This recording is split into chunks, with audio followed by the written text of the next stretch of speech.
Yo. Hello.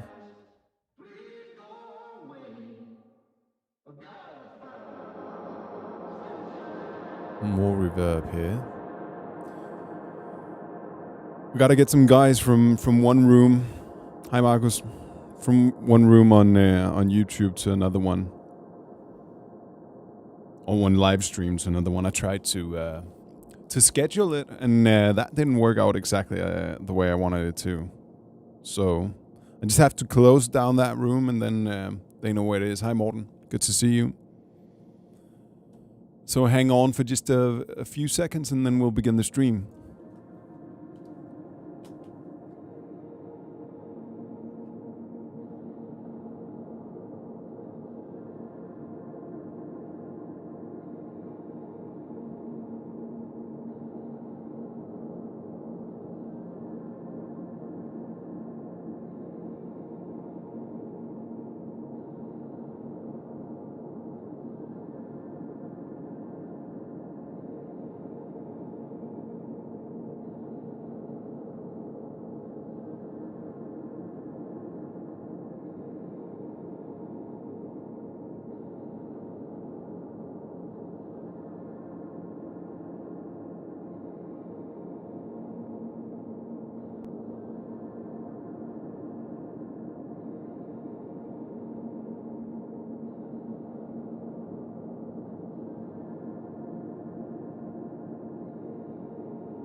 Okay, I think I got it. I mean, if anyone is watching, there's so much to figure out about this live streaming thing. So much, man. Especially when you're doing it across platforms and you want to schedule and shit. It just everything works differently on the different platforms, and Jesus, titty fucking Christ, there's just a lot. Getting the hang of it, but I thought that I could schedule something on YouTube and it just automatically happened. Couldn't do that. Maybe I'll do it another way. We'll see. But let's just give the guys who is in the other room a minute to join us here. Hope you're having a good night. We're going to talk about delays today, and that's all we're going to talk about. I have 5 different techniques that I wanted to talk about before we stop the stream. And funnily enough, there's a big ambient reverb type of thing going on in your headphones right now.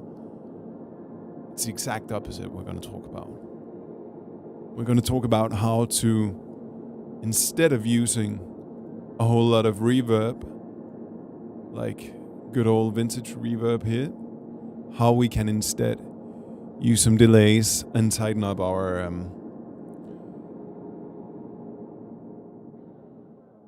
sound. So let's delete that one. I'm gonna push one button over here and we'll begin.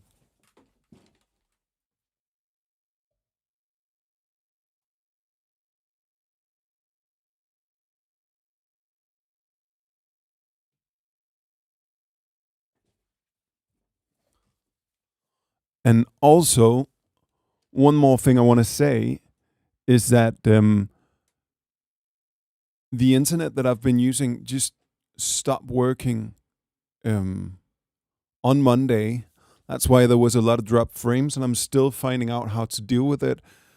I'm gonna work on it tonight, and probably tomorrow it's gonna be back to normal, where it just works. But so far, this week has just been a whole lot of technical issues. But we're not gonna let us get dragged down by that. We're gonna try to do some actual work. So here we go. All right, delays. For a long time, I'd say that I underestimated delays a lot. I thought using reverbs was a better option for a lot of different ways of creating space in a production. But the thing about reverbs is that the more you use, the more messy your sound can become. So really quickly, like if you have one type of reverb on the snare, and you're using another type of reverb on a synthesizer and a third on a guitar or the voice or whatever, really quickly you're gonna create, well, first of all, a space that doesn't really exist. It's just gonna be reverb on top of reverb. And the other thing is that it's just gonna be too much background, and it's not gonna be focused enough. I'm talking about this from my own experience, which is that I was just adding too much reverb for too long, and especially different sources of reverb. So like a spring reverb over here, like a big ambient room over there, and all that. Instead, using delays is often a much better choice because it's a more focused sound and it takes up not as much space. So, I mean, we're just going to try some different ways of using delays in interesting ways because they can also be super boring. This is my delay of choice right now, the Valhalla Delay. The reason I like it is because it can do all sorts of things. It can be super clean. It can do tape, BBD, which is like an old 70s type of chip, and just weird algorithms that make the delay sound different, but in a really cool way. So let's just do the most basic kind of delay we can think of, and it's probably easiest just to hear it on the drum. So let's throw that on the rim shot up here and hear what it sounds like without it. Oops. There's some spring reverb that I'm gonna take away. So here it is, clean. Yeah, Morten. Yeah. Also, I mean, I have this Strymon Magneto as my Eurorack delay, and that's awesome as well. But the Valhalla Delay and the Valhalla reverbs are just so great, really cheap, easy to, the interfaces are good, all that. Okay, so a rim shot without. Just boring, plain, nothing about it. And then we can start adding a delay. This is just going to be a 16th with, let's just add a lot of feedback. It's already a little bit more interesting. Let's hear that with all the other drums. But messy right now.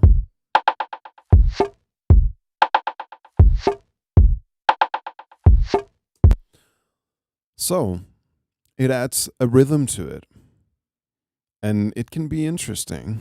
This is just the 16th. It definitely adds something to the rhythm instead of just having it like this, especially if you start adding some modulation and stuff.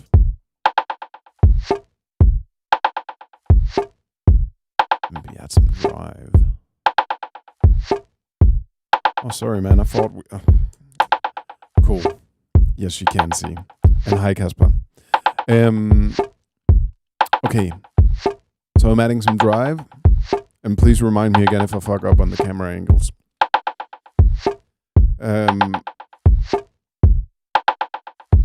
Okay.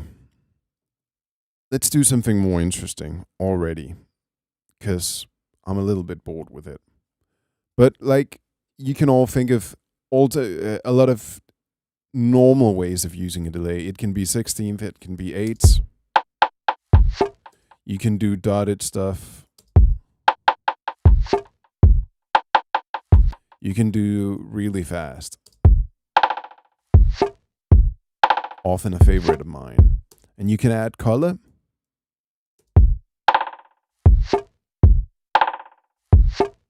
This is kind of starting to sound good though, you know? But what about making it sound super metal? Like metal, like not like the genre, but like actual metal. What you need to do is have it super short and have a big feedback. And then let's just hear the rim shot.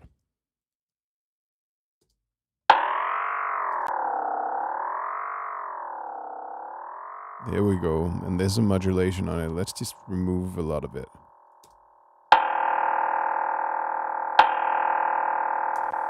Now it kind of sounds like it's being the sound is put into a tube and just resonates within. And it can actually almost get like a note. To me, that's starting to get like a note-like quality.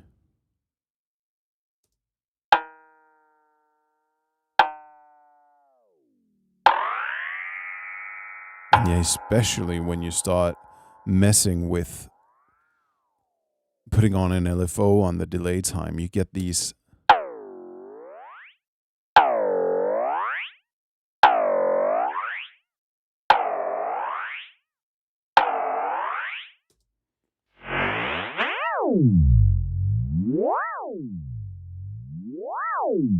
Now let's put it on a snare, something that has a little bit more high to it. So some more highs to it. It can be, let's do like a classic trap kind of a snare, if I can find one of these. Yeah, man, that is classic.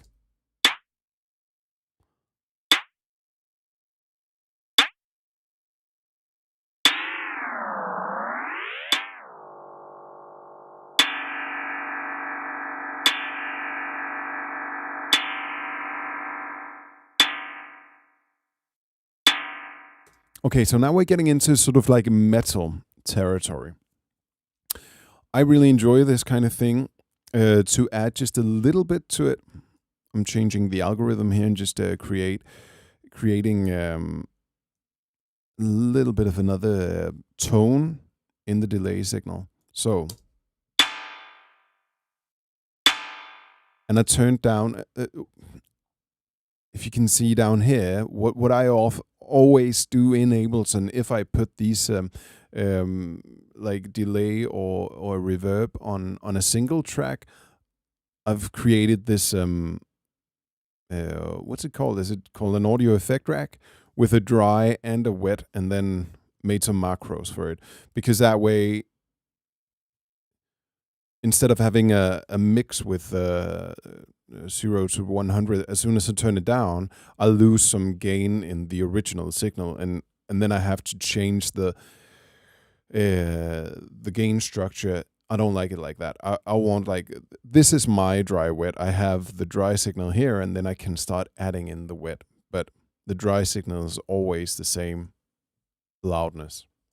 I just prefer that. Plus, then I also put in an equalizer here before it hits the delay, and all of a sudden it's just way more, way easier to get somewhere fast. So this is with, let me zoom out again, and this is without, and it's fine, but there's no stereo interest.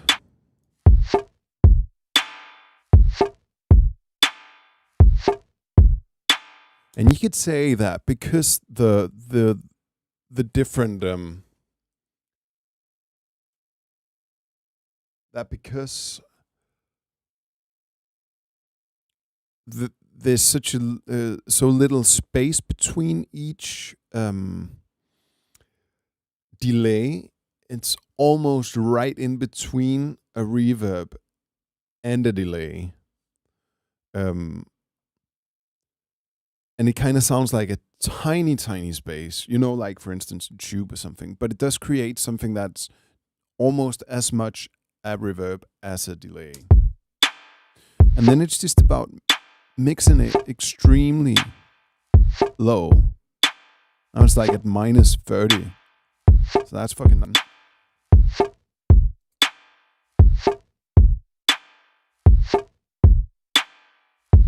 And adding a little bit of modulation here.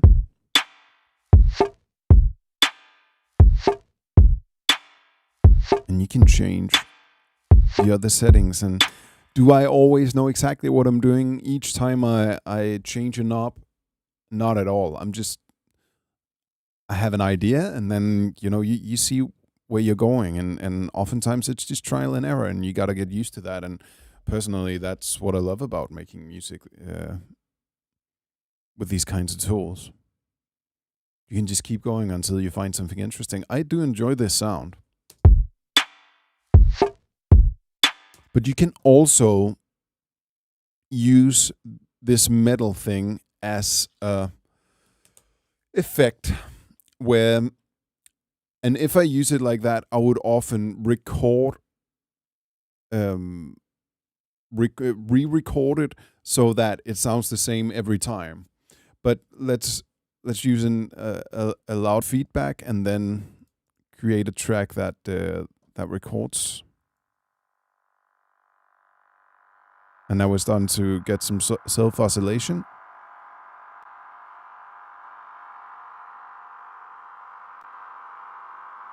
So let's go down to 100. And then record.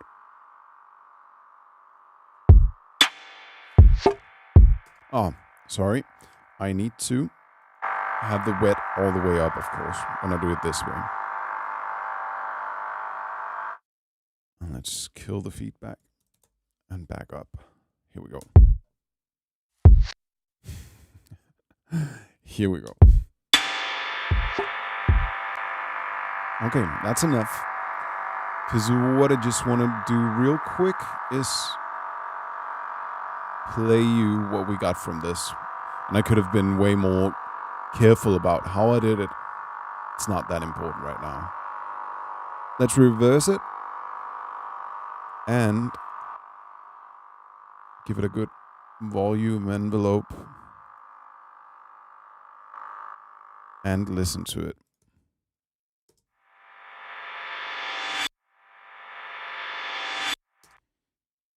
Getting interesting. And that could definitely be a riser before break. I like it transposed down. Super interesting if we get to very low territory.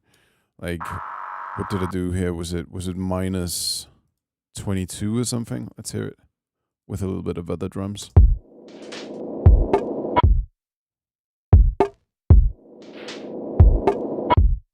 Yeah, man. Especially like that last bit.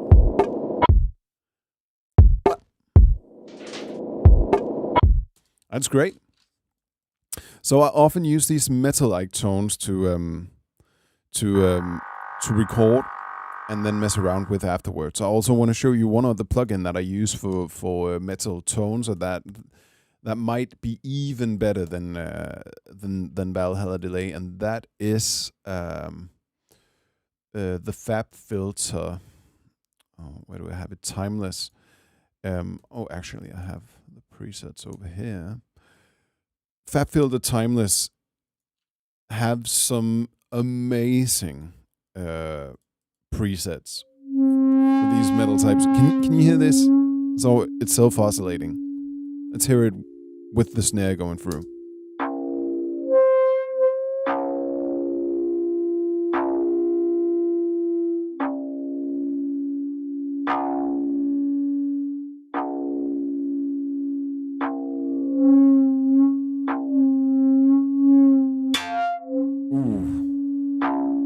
That one. Okay, so I oftentimes just like record half a minute of this and then see what I can find. You can almost find melodies in this. Wow. Let's try another one. This bottle preset is a classic of mine. I think I changed it a little bit, but not much.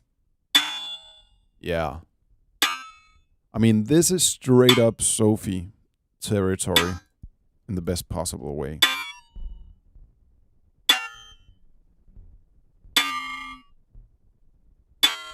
And there's a lot of randomizing going on in the patch itself, which means that every time the snare goes through it, something slightly different happens. So again, this is the kind of effect I would record.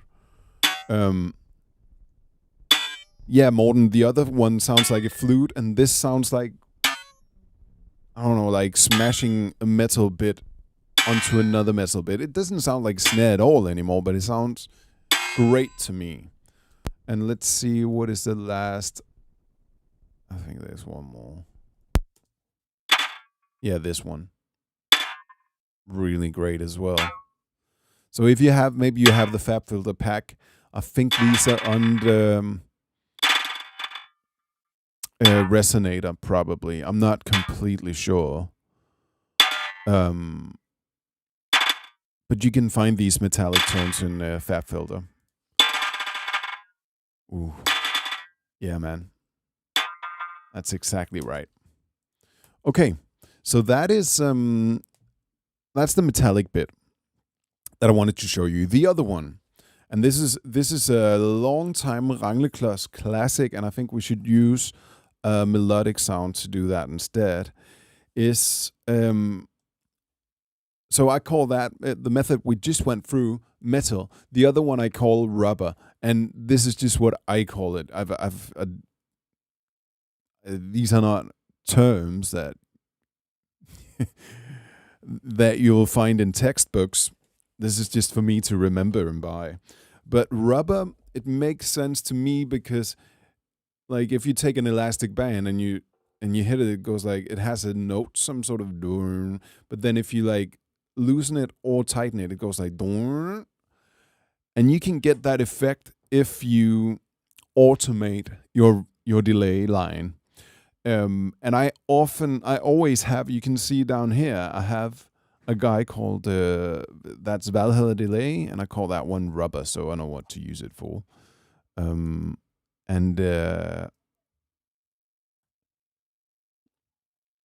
Let's send this sound to it.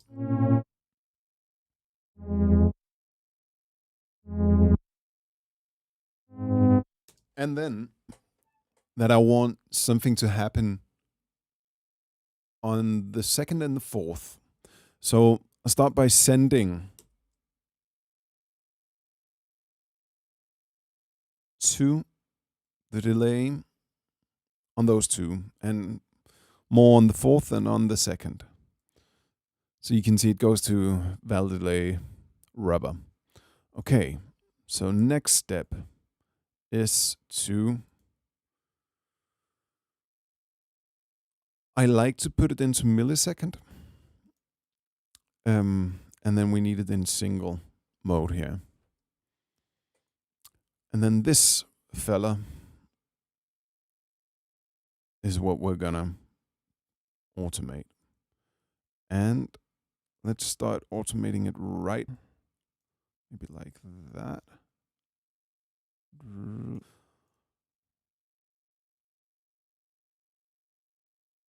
And maybe have more of a... Let's see. I mean, again, like often times, I'm just guessing to begin with, and then we'll see what it sounds like. So here it is. I'm gonna say a feedback of around 75.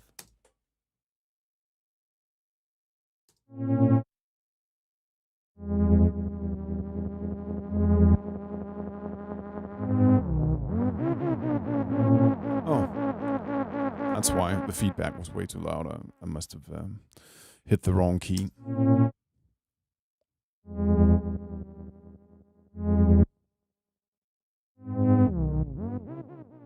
Okay, so first things I want to do to it is send some more signal to it. It's not loud enough. And then the other thing, at least to make it sound classic Anglerklass, a couple of examples of this is some of the automation in Young and Dumb. Also, Puzzlehead is a classic for me to use this method. But I wanted to, the delay time should be shorter, I think, and quite a lot shorter. So let's just go to, I don't know, is that, what does it say, 72? Let's do something like that and then find its way back to 72 here. Something like, let's do it like this. Yeah, closer. And now we need more feedback. Now we're going to get that brrrr. So sort of like you hit the elastic band and then you lower the tension.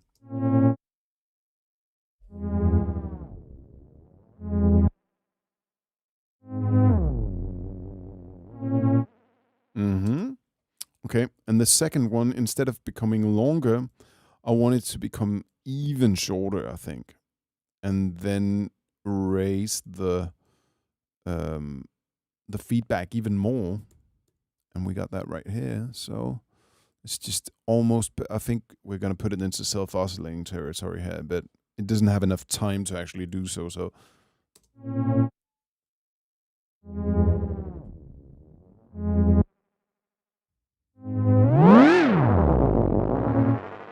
right? Okay. Interesting. But let's lower the feedback here and then add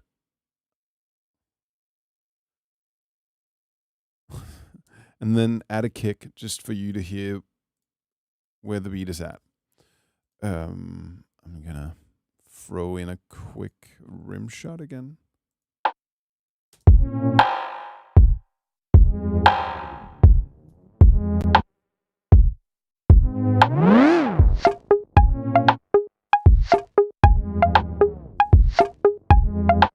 Oh, that synth was something to work on later.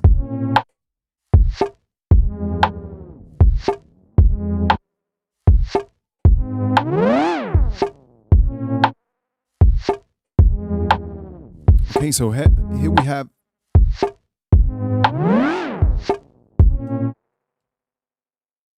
a really interesting, but also extremely strange automation that might be cool to put on something.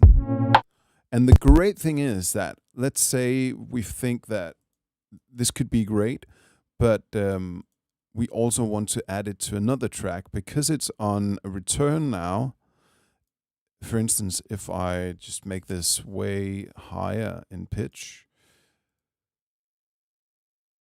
and just send in the same way, and it does because I duplicated it.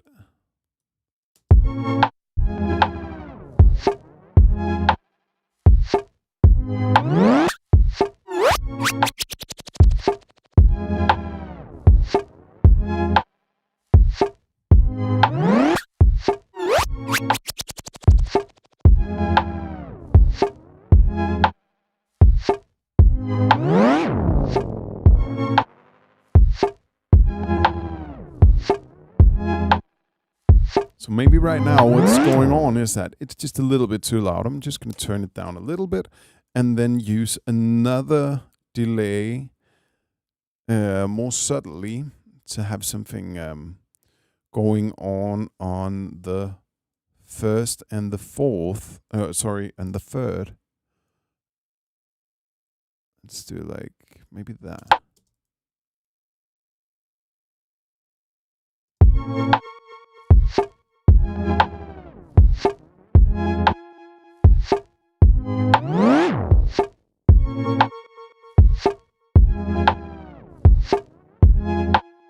Okay, so now we're getting somewhere, but I'm also going to start automating this one. And I want to go from an eighth to probably a fourth.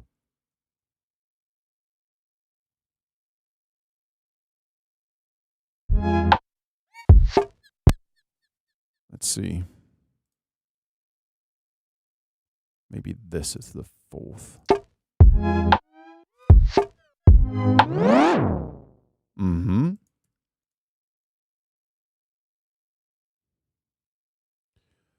So now we're sort of getting somewhere. I'm going to mute the two right afterwards.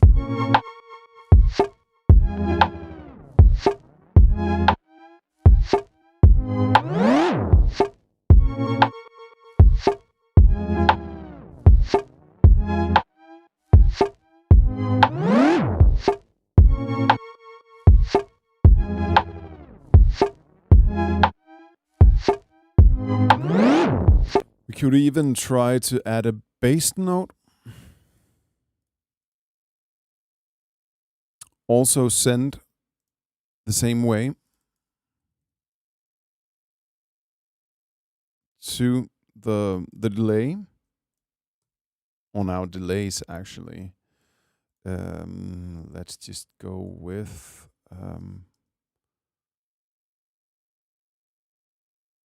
the lion. Let's see if it works.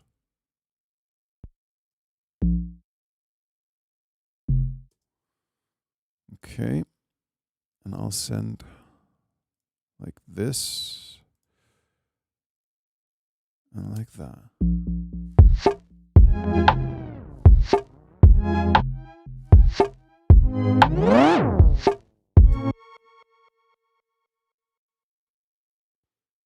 I forgot this MIDI was...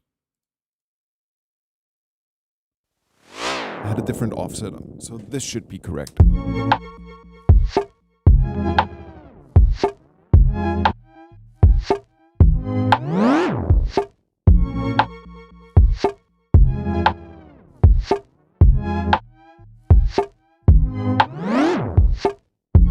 Okay, so probably, I mean, I'm liking what's happening right now, but I'm not loving it, but I'm liking it. So it's a little bit, what happens on the fourth one is a little bit too much for me. But so let's try to find the right spot.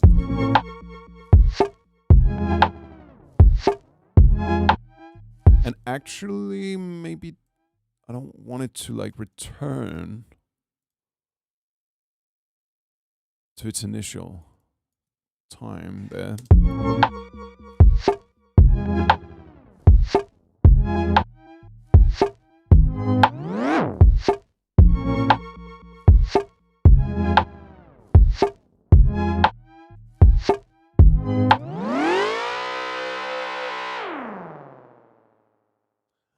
That sounds like a racing game from 1993.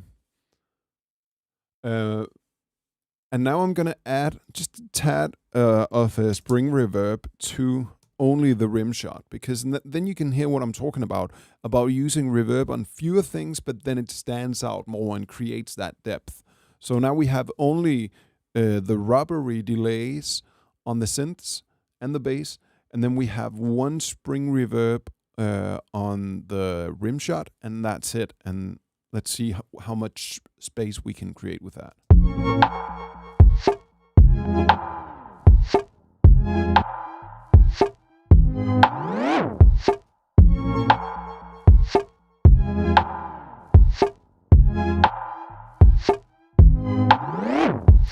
I'm gonna create a quick. No, actually, I'm just gonna do it by hand here. This is without the spring reverb and without the 2 automated delays.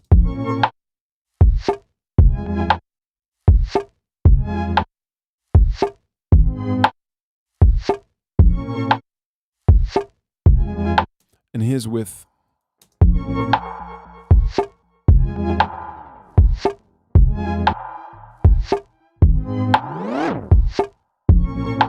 Okay, I mean, to me it's night and day, and we have something original going on here. We have a fuller soundscape, but it doesn't bleed too much into each other, and it just sounds interesting. So then let's just tweak the sounds of the 2 delays a little bit. I want this one to be a little bit more lo-fi, so I'm gonna raise the age here.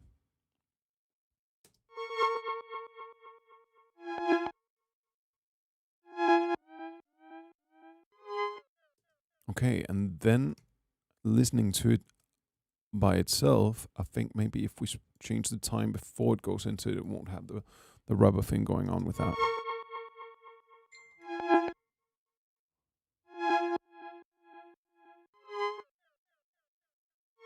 Yeah, that's good. Maybe a little bit of ducking from the original signal, because then we can turn it up just a little bit.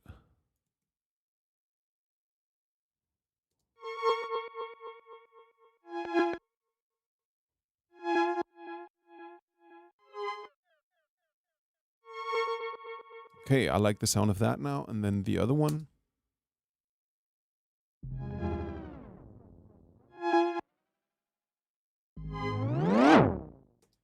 Let's try. Let's try reverse pitch. Let's just go all out weird.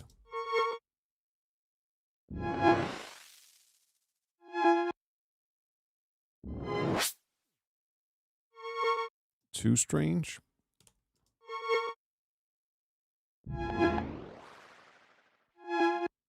Kind of removes what I like about it, because it's not as what's the word? It's not as melodic anymore.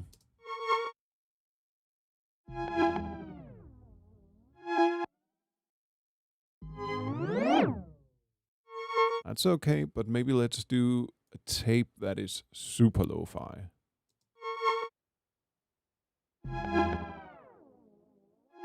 Yeah, that's pretty good. And then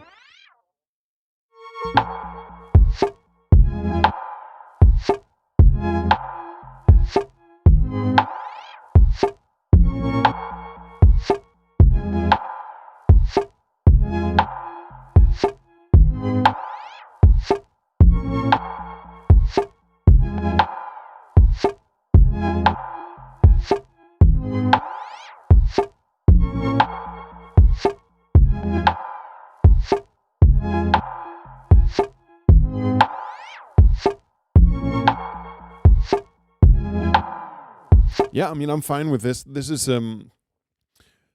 this could be something to work on, and just a whole nother world than this. This means nothing to me. This could be something.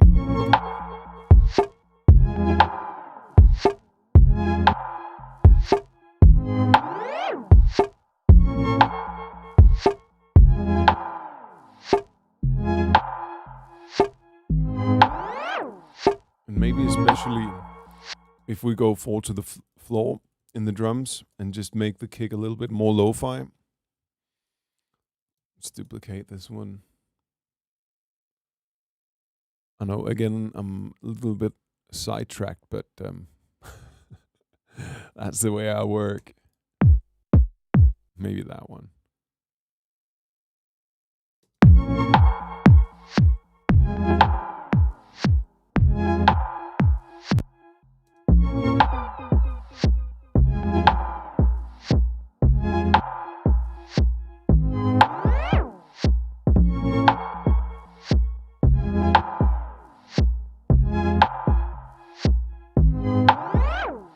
Yeah, maybe. Okay. Gonna answer a few questions now. Melina, thank you for. Yeah, it adds movement. That's the whole idea. And to Morten, as soon as a sound is actually in the computer, I don't use outboard effects again for two reasons. One is just it's too much of a hassle. It takes too long. It's not worth it with the equipment that I have, because like if you go to a professional mastering studio, what's going on there is that they have machines that cost maybe like a fucking 1,000,000 kroner or something, and especially what they do have is AD and DA, which is analog to digital and digital to analog machines, and just those components in itself can cost something like 100,000. No joke. With the equipment I have, a lot of unless I want it to sound almost more lo-fi, it doesn't make any sense. And so many plugins are really great at creating that kind of a sound. So I never bother to go outside the box when I'm already inside it. But when the situations where I do use it is when I record. Something. So say I'm recording. Okay, so that didn't work. Is this on? It is. Let's say I'm recording the Minilog.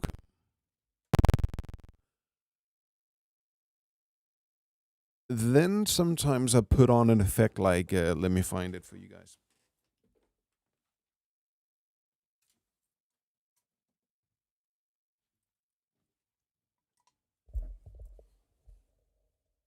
Something like this, which is handcrafted pedal from Norway that I bought.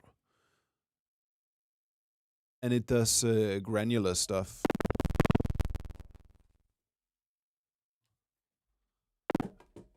And it's incredible.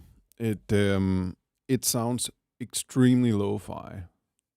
And see how beautiful it is. Yeah, it doesn't also zoom this one. It's just an incredible piece of machine. It sounds way worse than many of my plugins, but in a fun way. So then I record the analog synthesizer through an effect, or the Eurorack through an effect like this. But then once I've recorded it, I don't go out again. I tried. I have. There was a few moments, a few times during my life as a producer where I tried using more pedals and stuff. It was never worth it, man. Never worth it. So that's my suggestion. Record through it to get ideas while you're actually doing it. But after that, just do it in the box. There are so many great plugins out there.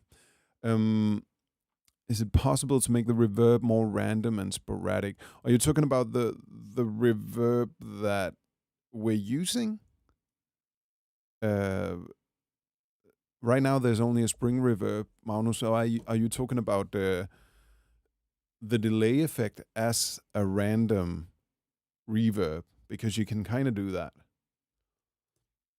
At least you can with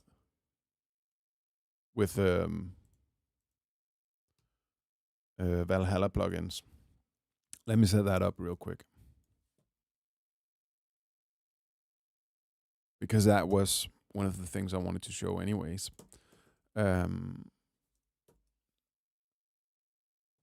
Because Valhalla Delay has this diffusion part where you can add, it diffuses the delay lines, and then the more you turn it up, the more it sounds like a reverb.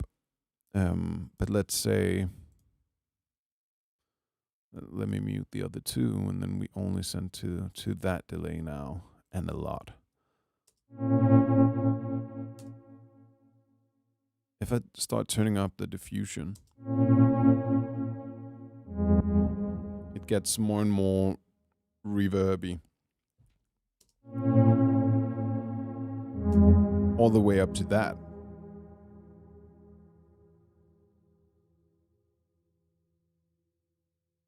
Thanks, Mon.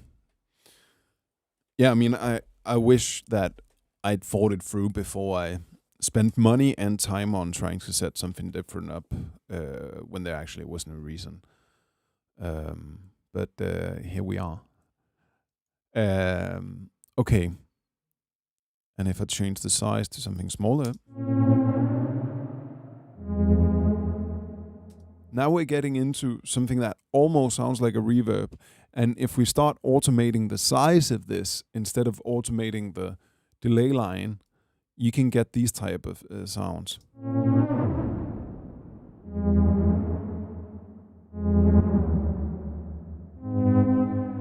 And that can be interesting too, especially if the diffusion isn't as high.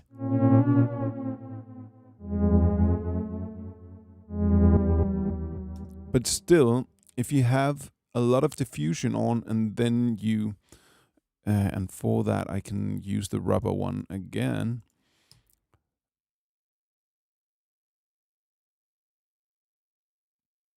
If we put on diffusion with this, it'll still sound like the rubber thing, but then with the diffuse delay line, and we get something that sounds like an automated reverb almost.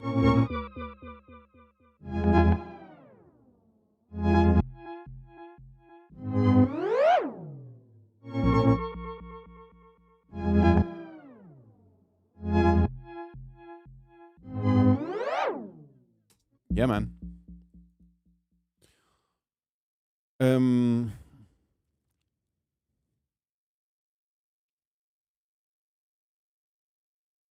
Let's see. Okay, what I wanted to cover one more thing, and that is this is kind of just telling you about a plugin that I like. It is, maybe I showed it before, I'm not sure, but Native Instruments put out a delay plugin a couple of years ago called Replica XT. And like Valhalla, it has some different algorithms. But this one called Diffusion acts kind of like the way that I just showed you in the Valhalla one. But this one sounds better. This is an insane diffuse delay sound. And it kind of sounds like it sounds more like a reverb than a delay, but it's fucking mind-blowing. Try to put something in it. And oftentimes I use it where it send very little audio to it because it's great as like fairy dust in the very background. It just creates a beautiful 3D image. So let's say like -30 for both of these.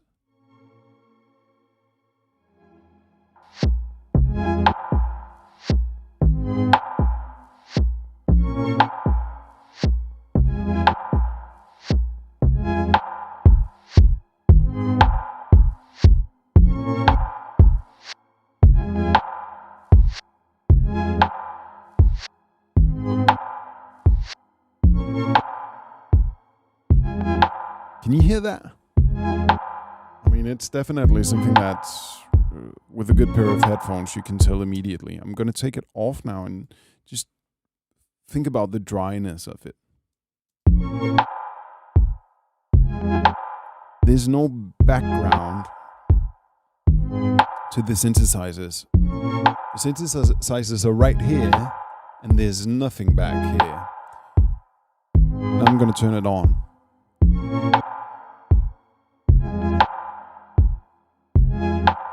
And you have that thing that is,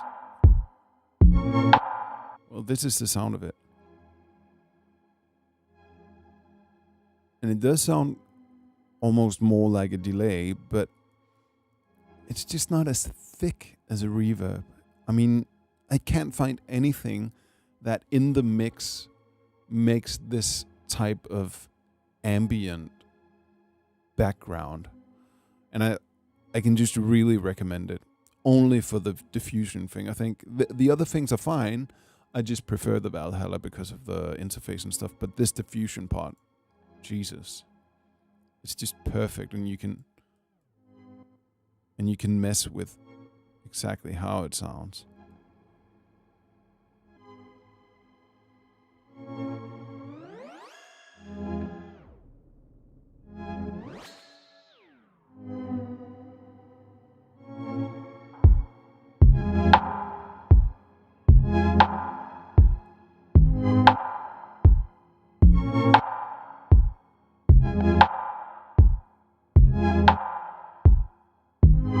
Yeah, that's just a quick tip. Try that one if you want to.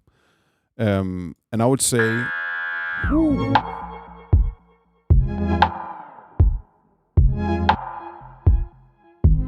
add the three of them together, then now we've actually created like a 3D sense of space within this tiny little instrumental without completely filling up the soundscape.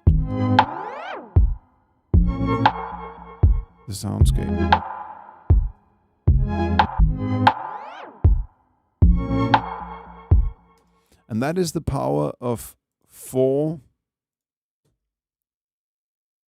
return effects.